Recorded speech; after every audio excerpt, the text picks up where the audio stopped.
என்னைக்கு நம்ம அந்த போட்டி உலகத்துக்குள்ள ஓட ஆரம்பிச்சிட்டோமோ, இன்னொருவரை பார்த்து நம் வாழ்க்கையை அமைச்சுக்க ஆரம்பிச்சிட்டோமோ, இன்னொருவருடைய தேவை, இன்னொருவர் பயன்படுத்தக்கூடிய பொருளை நம்மளும் பயன்படுத்தணும்னு நினைச்சோமோ, தேவையில்லாத பொருட்களை எல்லாம் வாங்கி வாங்கி சேர்த்துட்டு தேவையான பொருட்களை வாங்க முடியாம கடன் வாங்கிட்டு இது மாறணும். இது மாறும்போது நம்ம இயல்பு வாழ்க்கைக்கு வரும்போது எல்லாமே காற்றோடு பட்டம் போல இந்த வாழ்க்கைதான் அடையார் சொல்ல கூடும், அது போகும் போக்கதான்.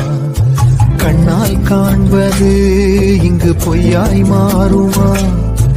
எங்கோ போனது என்னிடம் வந்து சேருமா? ஒரு தெய்வம் பார்க்க வந்து ஒரு தெய்வம் போச்சு என்று நம் வாழ்க்கை எப்போதும் கண்ணாமூச்சி. கார் எவ்வளோ பளபளப்பா இருந்தாலும் கல்லு முள்ளு குழி மேடுன்னு எல்லா அடியையும் தாங்கிறது அந்த கார் டயர் தான்.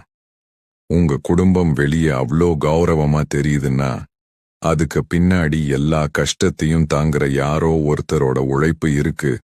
அதை மதிக்க பழகுங்க.